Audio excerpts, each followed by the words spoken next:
Good evening, class. So, tonight, medyo maulan, of course, kaya cancel na naman yung klase. However, as promised, ito ako magre-record ng video para at least may maaral kayo, okay? Even if asynchronous mode tayo. So, in the past videos, kung napanood nyo na, we already discussed, guys, the accounting cycle, okay? From steps 1 up to 4. Diba? If you're going to recall, ano nga ba yung mga steps na yun? So first is, we have to identify yung business transactions. We have to consider kung ang isang transaction ba ay having an economic, financial impact, di ba? Sa ating libro. Pag sinabi natin financial impact, so economic events, okay? Or may monetary or amount, okay? In terms of money. Now, after identifying the business transactions, of course, ang ginagawa natin next is i-journal natin siya, di ba? Or, journalizing the transaction. So, dito, gagana na yung skills natin, okay, sa pag-identify ng debit and credit. So, it's really important, guys, na master nyo, okay, kung ano yung mga normal balances ng mga account types meron tayo. Okay, 5 lang naman yan. So, well, pang-anim kapag yung merong drawing account. And remember the cheat sheet that we discussed, guys. It's Adler. Others use Euler, okay? Or basta Adler. So, if it's Adler, so assets, expense, and drawing accounts, nandun siya sa debit, di ba? As the normal balance. And yung learn naman, sa credit side, credit normal balance, yun yung liabilities, equity or capital, and then revenue, okay? Or income. Now, after matapos yun yung journalizing of the transaction, so pupunta naman tayo sa posting, di ba? So, dito guys, importante na alam nyo kung ano yung key accounts, okay? Meron tayo. So, the left side is called the debit and the right side is called the credit, okay? So, you have to post from the journal to the ledger and ang process na yun ay tinatawag na posting. Okay? And then, after posting, of course, you have to get the totals, di ba? Taking into consideration yung mga normal balances nila, kung saan ba sila normally nag-a-appear, sa debit ba or sa credit, depende sa account types. Then you have to collate, guys, lahat ng balances, okay, ng mga T accounts. And you have to prepare yung tinatawag natin na trial balance. Okay, this time, it's called an adjusted trial balance. Okay, because it's pre-adjustments, di ba? Hindi pa tayo nagpe-prepare or nakagawa ng adjustments, mga adjusting entries natin. So, it's called unadjusted trial balance. And the purpose of this is to test, guys, yung equality ng debit and credit natin. Right? And I believe that was demonstrated as well dun sa demo, okay? So, problem demo na ginawa natin kay Chime Communications. We will continue the remaining steps using the same company, okay, kay Chime Communications, right after ma-discuss na natin itong topic natin, okay? So, that's steps 5 up to 8. Now, sabi dyan guys, we need to understand the period end adjustments. Ano nga ba yung mga period end adjustments na yan? Yung worksheet, okay? Ano nga ba yung worksheet? And then financial statements and closing process through one running business example. Now, of course, yan yung learning objectives natin. Na-mention ko na rin. So, going back, ito na guys, yung na-mention ko yung accounting cycles. No? Natapos na natin yung 4. So, we only have yung remaining 4. Actually, guys, the reason why nakikita nyo is number 9, it's because in-add nila yung post-closing trial balance. Pero usually, sabi ko nga, diba, depende sa libro, other books will still have yung 10 steps ng accounting cycle. So, after ng post-closing trial balance, we also have yung reversing entries na tinatawag. Magre-reverse tayo na entries.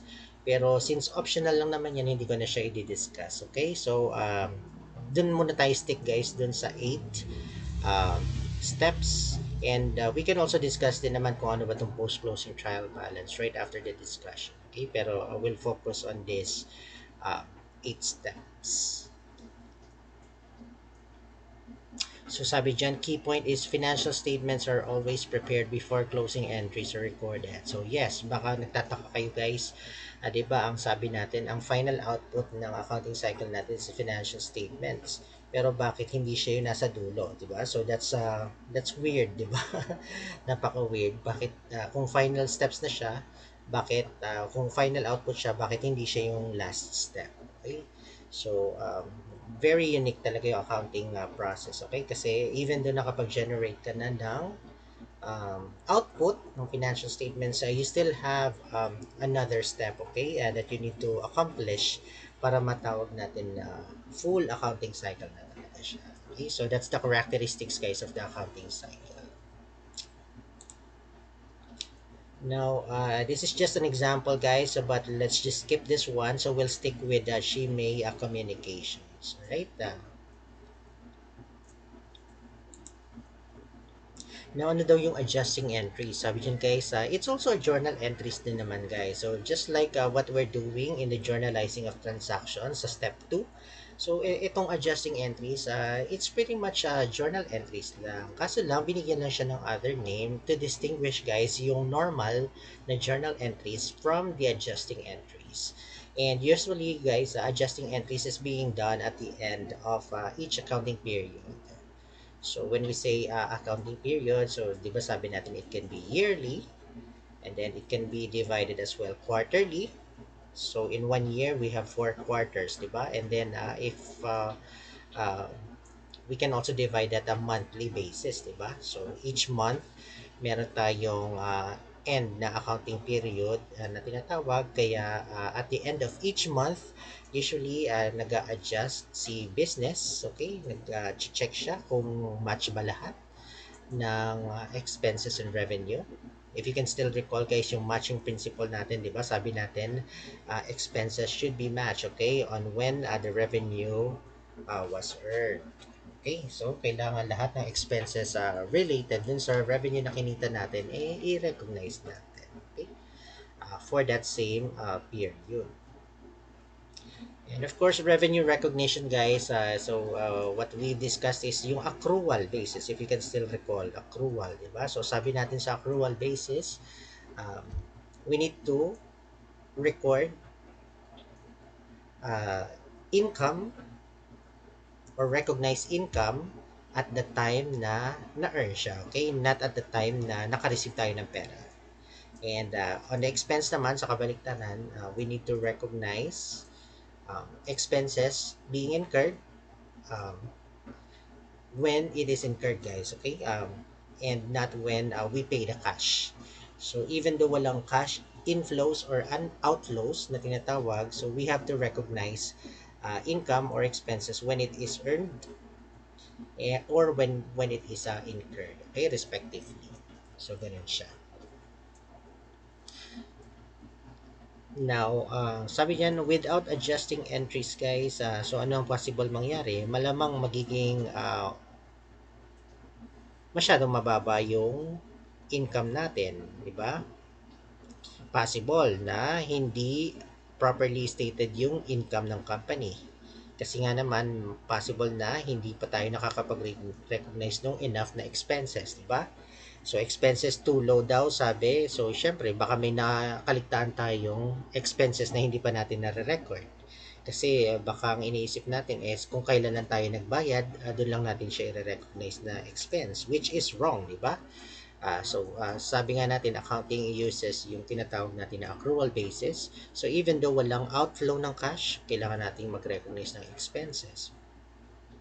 Now, assets overstated, possible din yan. Kasi what if, let's say, nag-advance payment tayo, di ba? Nirecognize natin yung asset, yung prepaid asset natin. Example na dyan, yung mga prepaid supplies, di ba? Or prepaid insurance or prepaid rent. Now, kapag hindi natin in-adjust yung libro, malamang mas malaki yung nakadeklara nating assets kasi hindi natin na-recognize yung expired portion or yung used portion ng assets na yun. Diba? Let's say for instance, nakalipas na yung isang buwan. So dapat meron na tayo nire-recognize na insurance expense kung nag-purchase tayo ng prepaid insurance before. Kasi we have to allocate yung insurance for that month na dapat i-consider na natin as expense. Okay? And kung hindi natin mag-a-adjust, di tayo mag-a-adjust, most likely mag-i-stay lang siya sa asset. Dapat sana na-recognize na siya as expense. Okay? So, ganun siya. And net income is not reflecting the correct amount. Okay? So, in reality, hindi siya accurate. Okay? Yung net income. Siyempre nga, kasi hindi match yung expenses versus dun sa revenue. Diba? So, kapag may nakaligtaan tayo yung i-record na expenses, um, so malamang ang mangyayari dyan is mali-mali yung magiging balance nila. So, that's the main purpose, guys, kung bakit tayo nag-a-adjust. Alright? Oh, so, yan na rin yun, di ba? Prevent distortion. Without adjustments, revenues and expenses can be severely understated or overstated. Accurate balance sheet. So, malamang some of the accounts or the accounts itself, all the accounts might be uh, might not reflect the correct value, diba? Or amount kasi hindi natin siya na-adjust. And of course, true net income, so malamang hindi magre-reflect yun nung talagang kinita natin, di ba? Kasi possible na may hindi tayo na-recognize na income, may hindi tayo na-recognize na expense. So, parang katahang isip lang or hindi makatotohanan yung dinedeclare nating income kapag may na-omit tayong isang adjusting entry. Now, next is types of adjusting entries naman. Punta naman tayo. So, of course, alam niyo na guys yung accruals, di ba?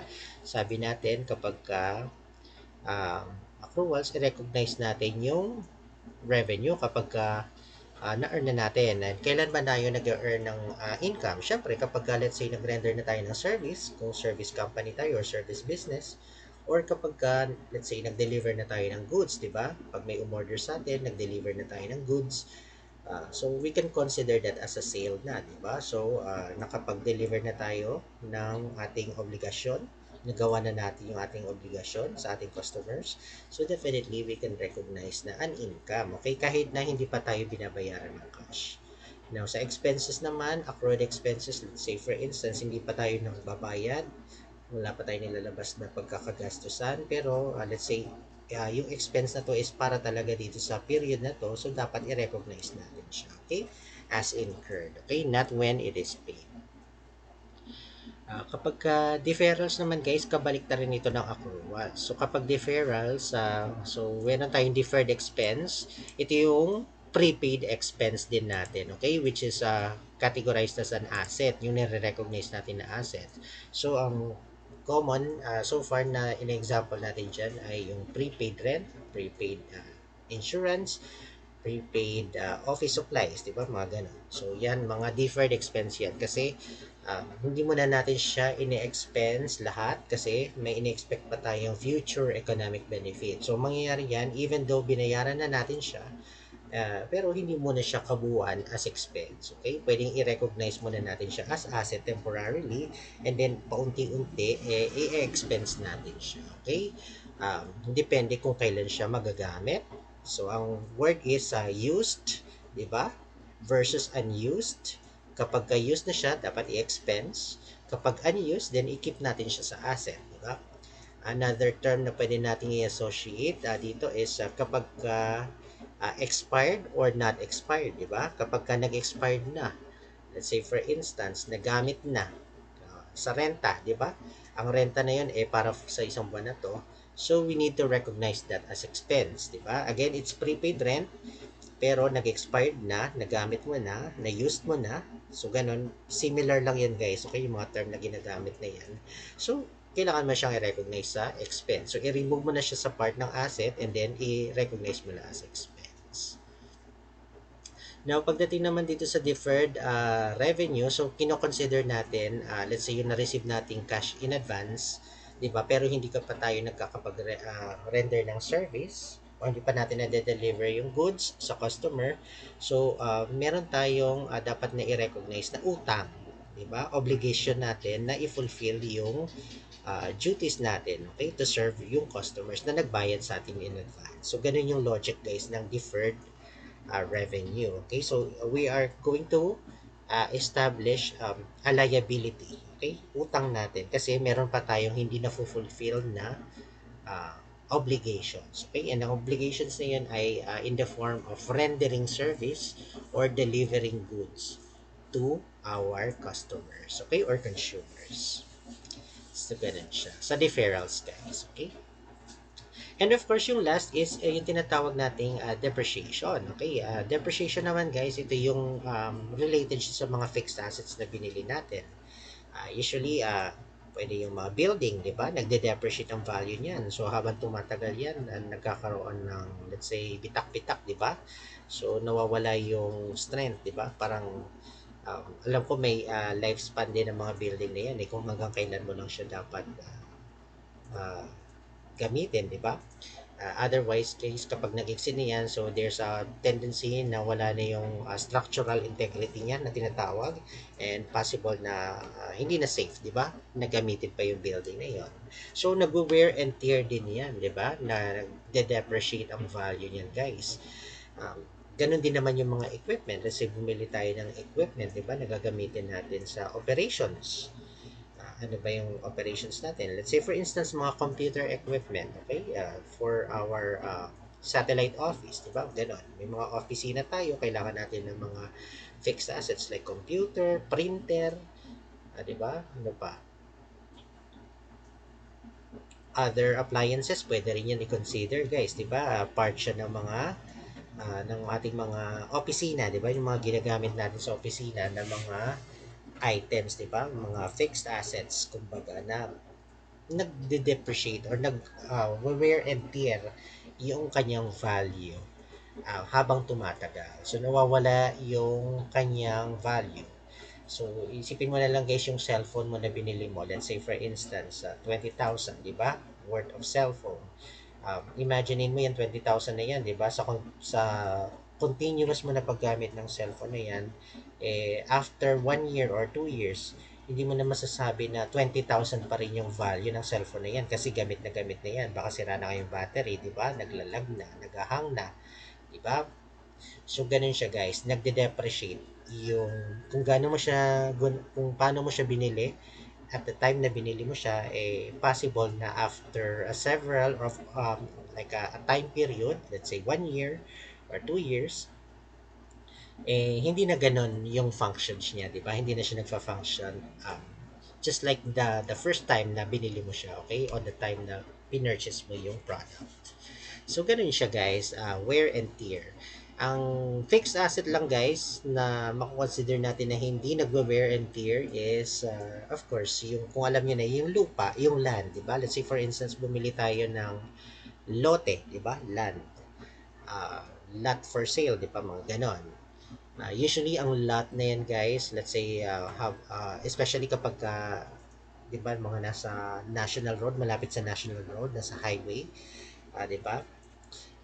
Ang value niyan is talagang nag-appreciate, pataas ang value niyan. So, kung ang mga other fixed assets na diniscuss natin, bumababa yung value, ang land naman is kabaligtaran. Okay, so habang tumatagal, tumataas ang value niyan. Kaya sabi nga nila, di ba, yung mga in charge sa mga real estate business, di ba, that land, okay, or property is also a form of investment. Kaibahan lang guys kapag ka mga buildings nga nagde-depreciate yan. Pero kung let's say ang investment mo ng property is yung land mismo, definitely mag-appreciate yung value niyan, di ba? So let's say binili mo siya ngayon ng 200,000, you cannot say na after 5 years or 10 years, yung 200,000 na binili mo 200,000 pa rin yung halaga ng land na nabili mo. Okay, so malamang definitely tataas yung value niya. And i-compute natin yan kung paano ginagawa, okay, yung depreciation na yan. So, for this topic guys, so we will only discuss yung isang method lang, okay, of computing depreciation. At yun yung straight line method, okay? So, we'll just demonstrate it guys, okay, kapag nag-problem demo na. Now, for accrued revenue, sabi natin guys, this is just a scenario. Okay? Kapag accrued revenue, nag-render tayo ng service, income, pero wala tayong na-receive na cash. So, ano mangyayari sa recording natin? So, definitely, kung hindi tayo naka-receive ng cash, i-record natin siya as utang sa atin, okay? Nung pinag-renderan natin ng servisyo. So, i-recognize natin siya as accounts receivable. Okay, so debit, accounts receivable, and credit, income. Okay, kung ano mang income account yung ginagamit. Now, I'm pretty sure na dapat as of this moment, alam nyo na guys kung bakit dinedebit ang asset. So, kasi nag-increase yung value niya and kung bakit natin dinedebit o kinikredit si income. Okay, kasi nag increase din yung value niya. So, kayo nang bahala guys sa pag-interpret, okay, kung bakit siya debit, bakit siya credit. Okay, basta dapat as of this moment, medyo alam niyo na guys, okay, yung language of business, okay, na debit and credit. Okay, so let's continue. Accrued expense naman, sabi natin, wala tayong nilabas na pera, di ba? So, hindi tayo nagbayad. Pero, kailangan na natin siyang i-record as expense kasi na-incur na natin siya. So, in this example, guys, nag-record tayo ng salaries ng empleyado kasi sumahod na siya, di ba? Nag-render na siya ng nagtrabaho siya para sa company.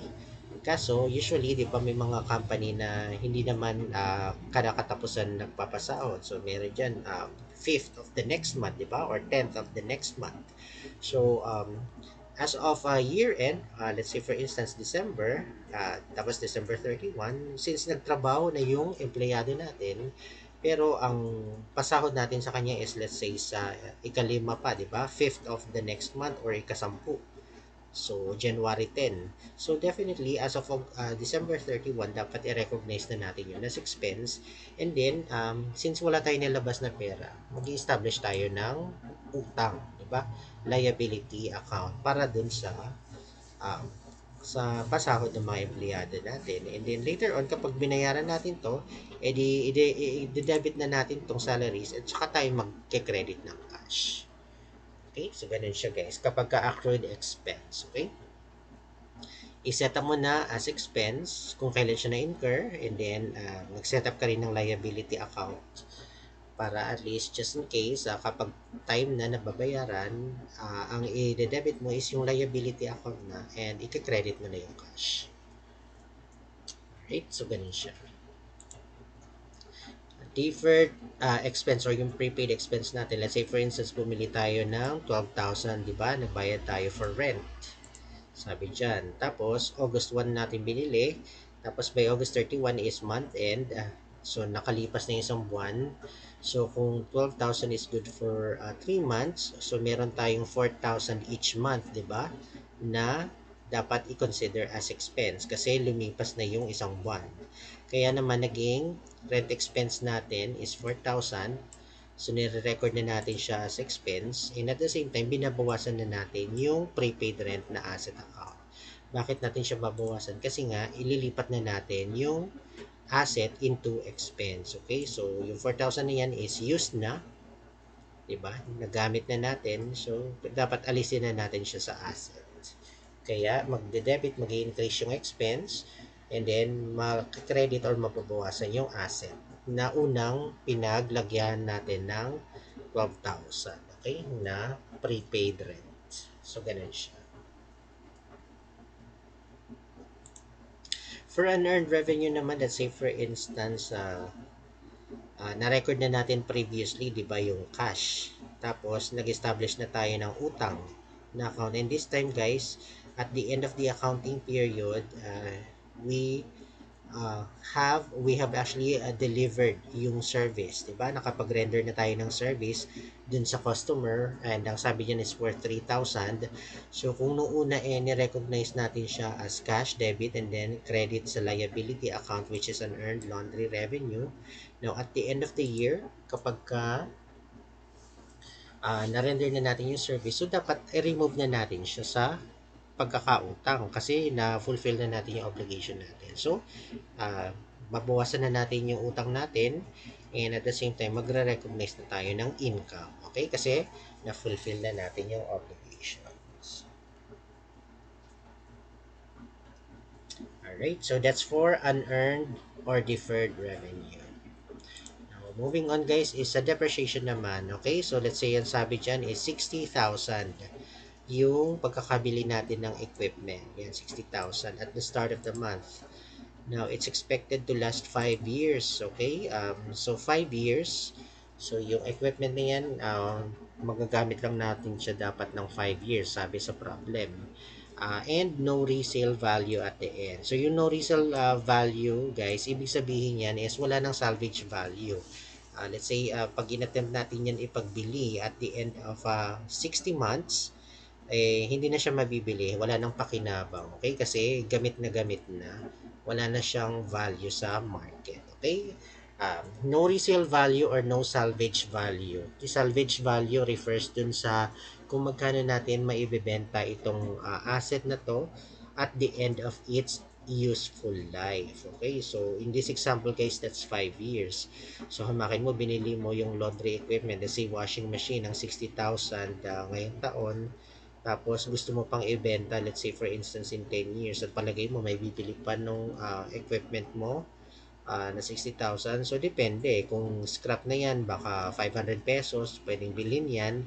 So yung 500 pesos na yan, let's say binili ng junk shop sa yun ng 500, yan yung tinatawag natin na salvage values, kasi yan yung kung magkano mo siya maibebenta at the end of its useful life.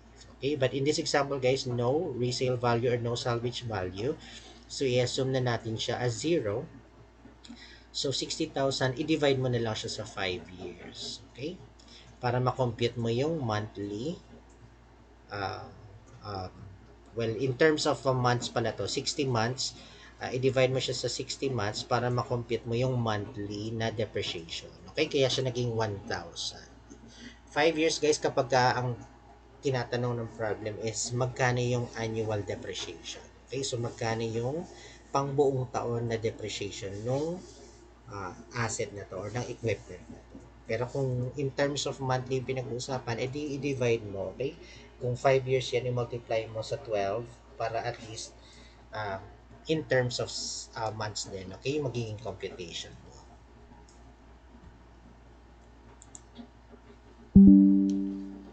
Now, this one is supplies used naman guys. So, kapag supplies used, let's say, ni-recognize mo siya as prepaid supplies before, okay? At gamit mo na siya at the end of the accounting period. So, dapat i-recognize mo na siya as a expense and i-remove mo na siya sa asset. Okay? Kaya naging ganito yung entry niya. Okay, and that's so much guys for adjusting entries. So, may mga other topics pa na pang higher accounting guys, like yung expense method, asset method, liability method, and income method.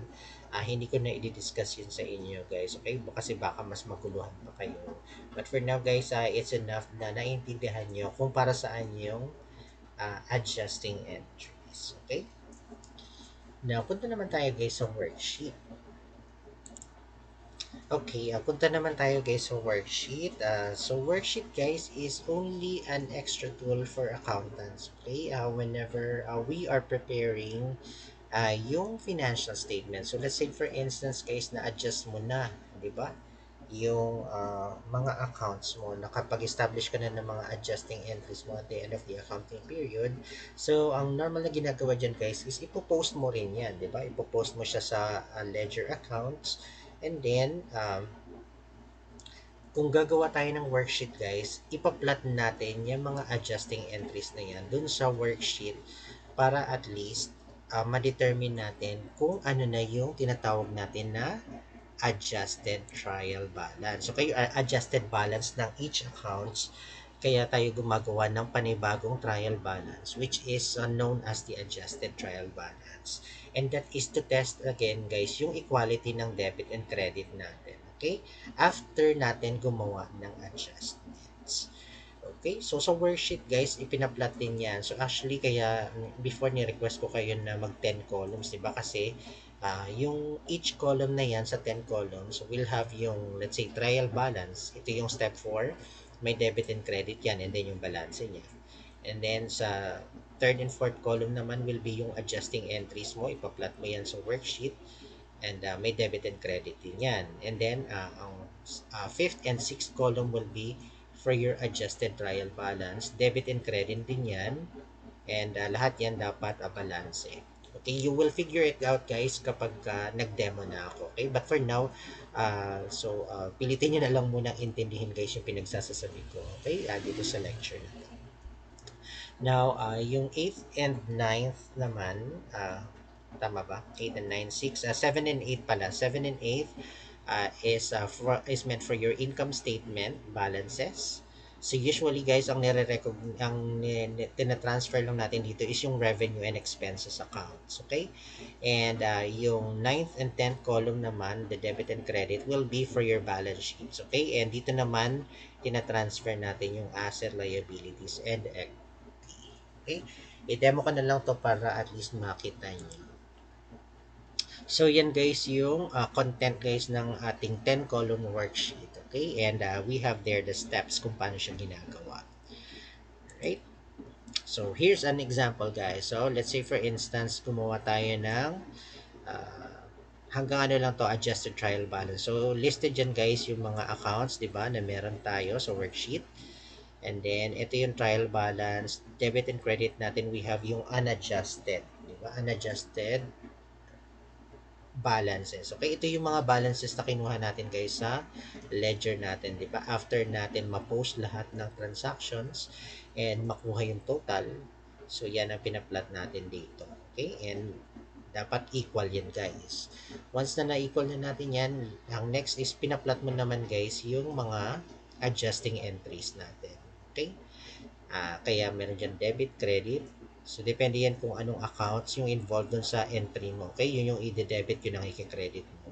And once na na-plot mo na lahat ng adjusting entries mo, i-total mo rin yan, debit and credit, dapat equal din ang debit and credit niya. And then, once na take effect mo negation adjustments, you just have to get yung adjusted trial balance. So, ito, let's say for instance, si cash. Cash, wala naman siyang adjustments, di ba? So, extended siya rito, okay? Same amount. Now, let's try this one, di ba? Ito, laundry supplies, guys. Okay, so, before the adjusting entries made, guys, ang balance natin sa laundry supplies is 5,000. But, after natin magkaroon ng adjusting entry, so, makikita nyo nagkaroon dito ng credit, di ba? So, from debit, nagkaroon siya ng credit. So, it's like debit ang normal balance niya kasi asset siya, pero kinredit siya. So, again, kapag ang asset ay kinikredit, ibig sabihin mababawasan. Kaya, ang effect niyan guys sa adjusted trial balance mo is naging 2,000 na lang kasi nabawasan siya.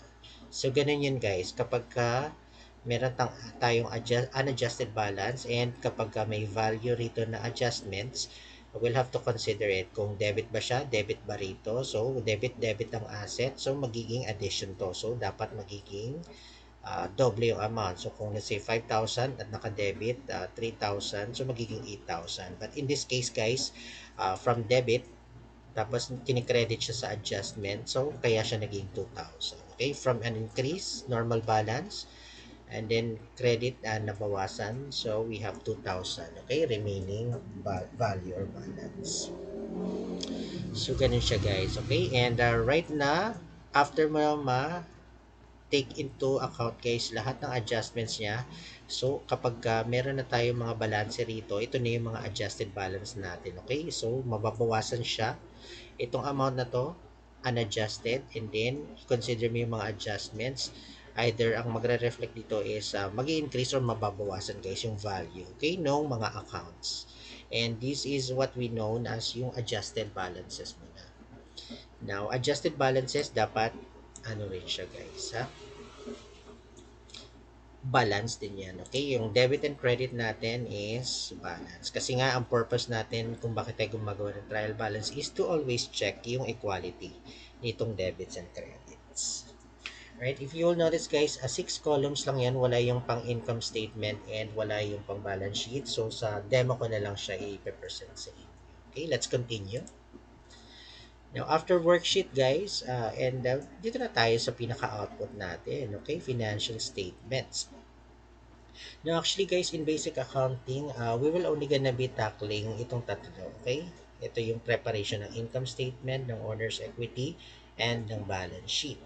Meron pang pang-apat na form of financial statements sa statement of cash flows. Kapag may time tayo, I'll discuss it guys during your finals, okay? Para at least may idea kayo para saan ba itong cash flows na to.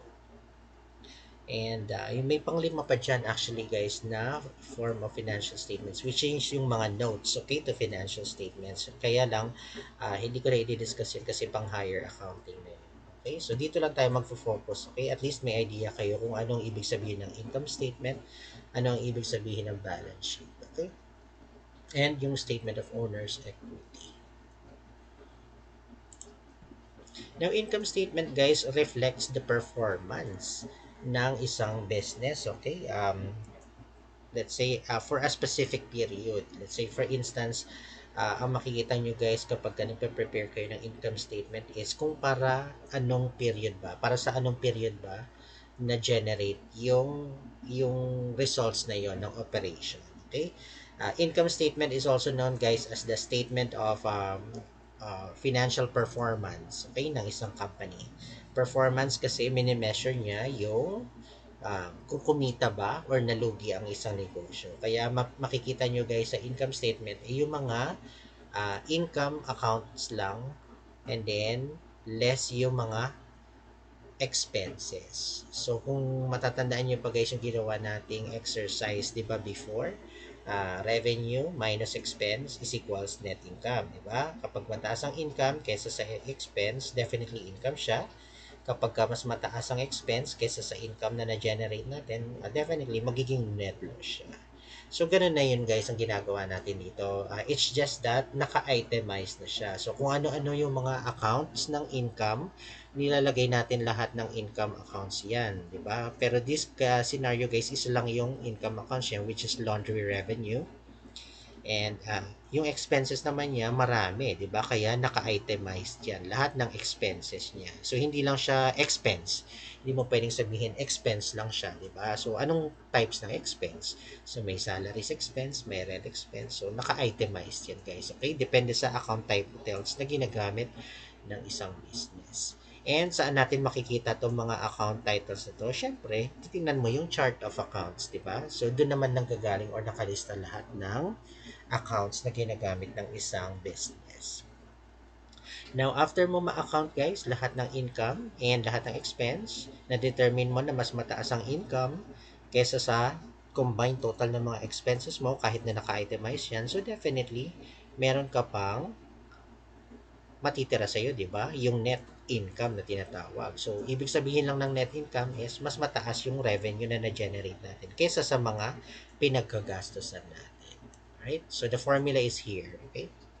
So, yan yung income statement, guys. It measures yung result ng operation or yung financial performance. Okay? Financial performance ng isang business. Kumita ba siya? Nalugi ba siya? Or uh, tie lang? Parang ganun. So, ganun ba? Yung ano, equal lang. Parang ganun. So, wala tayong kinita, wala tayong tinubo. Okay? Parang balik puhunan ba? Kumbaga. So, ganun. Ganun yung mga mini-measure, guys. Okay? And yan yung mga um, reports na nag-generate ng income statement. Alright? Statement of owner's equity naman guys, this reflects guys yung changes sa capital account natin. Kaya kung makikita nyo dyan guys, so let's say for instance, meron na tayong beginning capital, di ba? May balance na ng beginning capital. Well, of course, kapag kakaka-start mo pa lang ng business, let's say for instance, January 1 ka nag-start, di ba? So, malamang ang beginning capital mo is zero kasi wala ka pang nasisimulan. So, andyan magre-reflect dyan yung investment mo, di ba? I-add mo yung net income mo kapag kumita ka, and then i-subtract mo guys yung withdrawals. In this case guys, mukhang wala na siyang investment kasi meron na siyang beginning balance, so nakapag-start na yung negosyo. Okay? So, ang ending capital, let's say, ang ending capital nito ng July 31, siya namang magiging beginning capital mo ng next period, di ba? Ng next accounting period.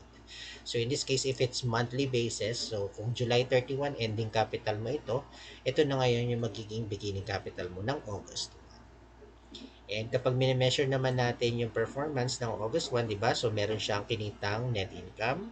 23,000 saan kinuha to? Dun sa income statement mo. Ayan o, 23,000. So, kaya tinatransfer yan dyan. Okay? Kapag net loss yan, edi indicate mo net loss. Ibawas mo siya. Parenthesis, naka negative. And yun ang i-subtract mo. Okay? withdrawals guys, saan makikita to? Dun sa drawing accounts mo, okay? Sa withdrawals. Remember guys, di ba ang withdrawals has a debit balance? So kapag in-offset yan guys sa capital, syempre, mababawasan yung capital mo. Kaya always deduction ang reflection yan. Okay? And after that, you will get guys yung ending capital balance. Kaya kung makikita nyo from August 1, beginning capital niya, okay, ni-record mo yung income niya, in-account mo yung lahat ng winidraw niya for that period. And then, ito na lang yung matitirang balance mo sa capital account. Okay? So, let's say for instance, 117,000. So, nakapag-prepare ka na ng statement of owner's equity, napunta naman tayo sa balance sheet. So, take note guys na sa balance sheet, ito yung capital account mo, di ba? 170,000. Pag nag-prepare ka ng balance sheet guys, yan yung lalabas na owner's equity balance mo, okay? At the end of the accounting period. So, balance sheet guys, ang mini-measure naman ito is sa financial position ng isang company. So, simula pa guys from the start na itayo yung business up to the present, lahat yan guys ng accounts, lahat ng assets na na-accumulate mo, uh, from previous accounting periods up to the present, lahat yan guys nagre-reflect sa balance sheet. Okay? Kaya naman ang balance sheet guys, itong mga accounts na to, tinatawag na permanent accounts, di ba? Kasi hindi siya nare-refresh. So let's say, maaaring pwede mo siyang i-remove sa libro kapag i-write off mo na siya or wala nang value yung mga assets na yun, so dun mo pa lang siya mare-remove, okay? Pero from the time na nag-start ka ng business up to the present, yung mga balances na yan is as is na, okay? Unless otherwise written off na siya, eliminate mo na siya sa libro. Ang income and expense naman guys, tinatawag natin siyang temporary accounts kasi each accounting period guys, nagiging zero siya. Parang sinasara natin ang income and expense. And that's the reason why kung bakit tayo may tinatawag na closing entries. Para i-zero out guys lahat ng balance ng mga income and expense. Okay? But later na tayo dumako sa closing entries. Okay? So dito muna tayo. So, always remember guys na ang balance sheet, usually ang pagpapresent niyan is as of, okay, as of a given date. So, usually August 31. Kaya naman, ang balance sheet is also known guys as the statement of financial position. Okay? Ano na ba yung status ng negosyo natin? Okay? Hindi para i-measure kung kumita ba tayo or hindi, kundi kung ano na yung status natin. Pag sinabi natin status, gaano na ba karami yung pera ko, di ba? Pagmamayari ko. Uh, Malaki na ba yung investments ko in terms of mga fixed assets? So, ganun siya guys. Okay, yeah, yun yung mini-measure natin. Magkano na lang ba yung utang ko, di ba? Mas malaki pa ba yung utang ko kaysa sa pagmamayari ko sa business? So here guys, dinedetermine natin kung ano na yung status or financial position ng isang company. Okay? Not the performance, but the financial position. So, yan yung balance sheet guys. Alright, so that's enough guys for financial statements. I think this will be the last topic natin, okay? Yung closing entries naman. So bakit tayo nagko-close ng entries after natin ma-generate ang financial statements? So again guys, remember na after natin magkaroon ng output, we have to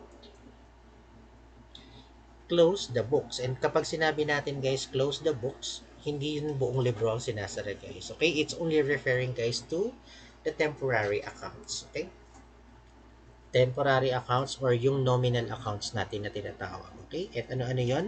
Yung revenues, expenses, and withdrawals. Lahat yun guys, mga temporary accounts lang yan. Withdrawals guys, even though it is an equity account, pero temporary lang yan. Kasi kung mapapansin mo guys, ang i-reflect mo lang naman sa balance sheet is the capital itself. Okay, wala ka namang i-reflect na withdrawal accounts dyan. Okay, kasi lahat yan, ino-offset mo na. So, kapag nag-withdraw siya, edi ibawas mo sa capital ni owner. Diba?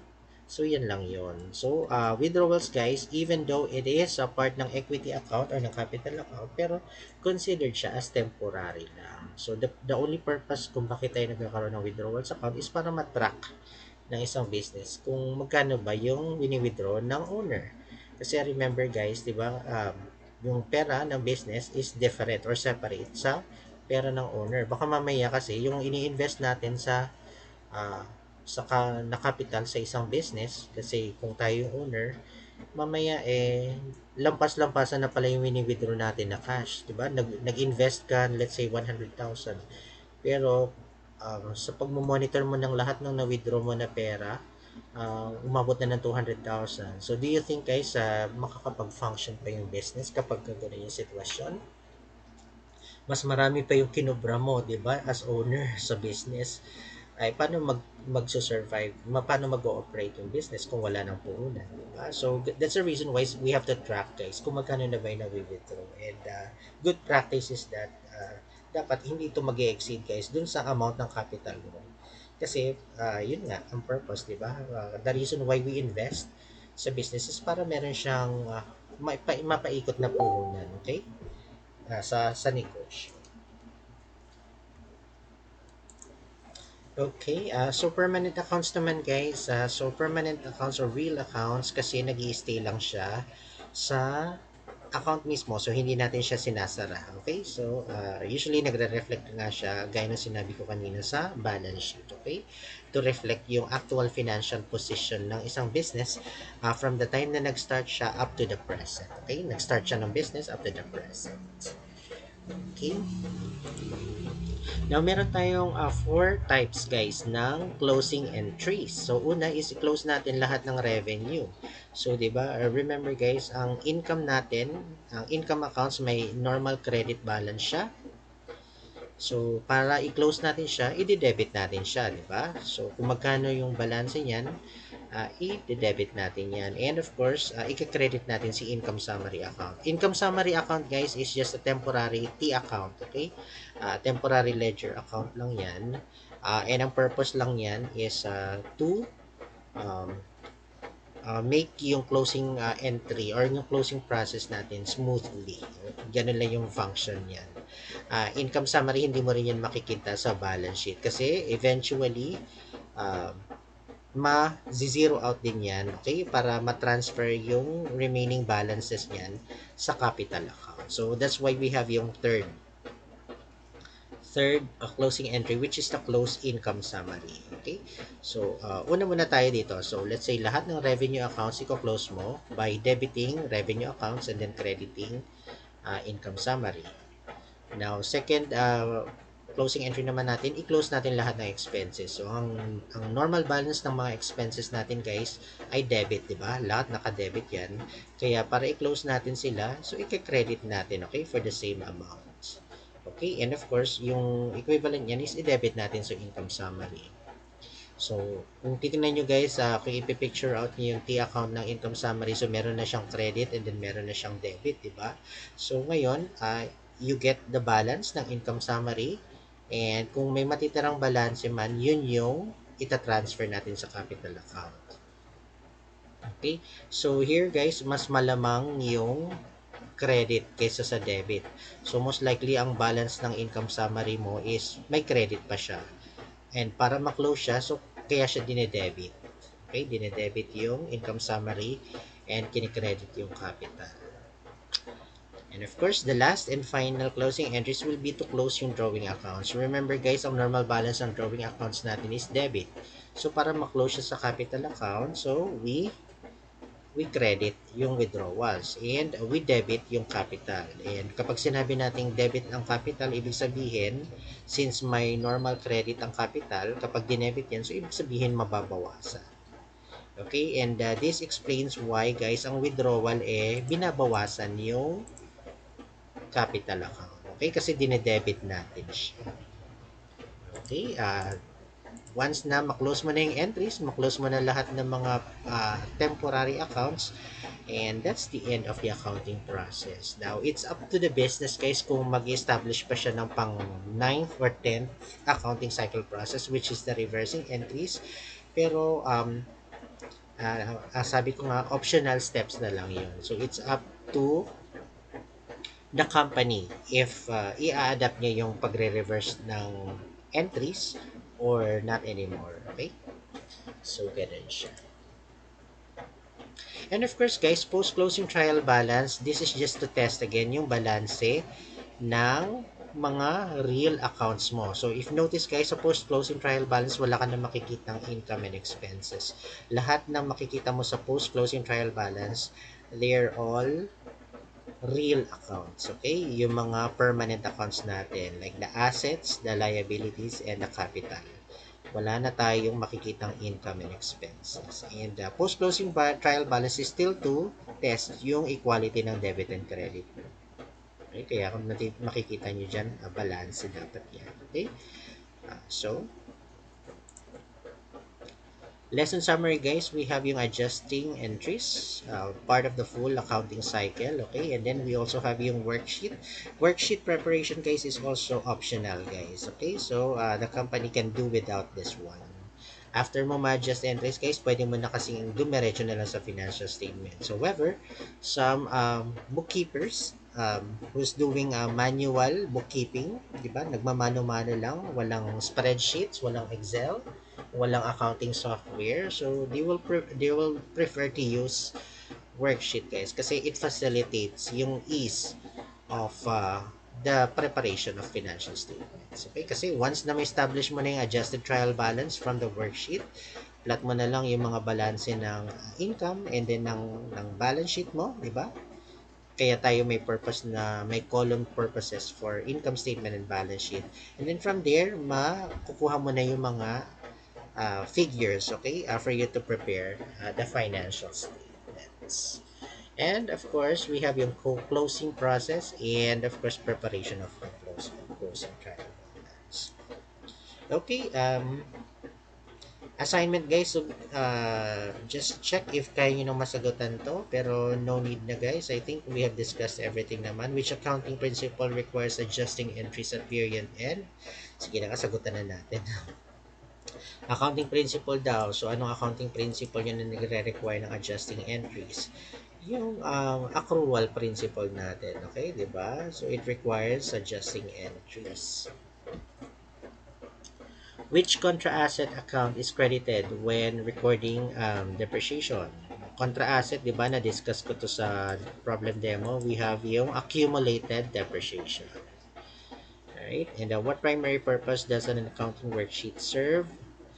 To facilitate the ease of preparation of financial statements. What type of adjustment applies to revenue that is earned but not yet collected? Adjustment applies to revenue that is earned but not yet collected. Then establish a receivable account. Diba? Accrued revenue to guys. So we have to recognize a debit to receivable or an asset account, and then a credit to an income account. Okay? Hindi pa tayo nababayaran pero nakapag-render na tayo ng service. So this is an accrued revenue. And of course, in the 10th column worksheet, which column pair comes immediately after adjustments? So after adjustments mo guys, then we have yung adjusted trial balance. Diba? So from the unadjusted trial balance, we have your adjustments. And then we have your adjusted trial balance. And then we have your income statement. And then we have your balance sheet. Alright, and that ends our discussion for this chapter. Stay tuned guys for the problem demo, okay, with Shimei Communications. Thank you very much.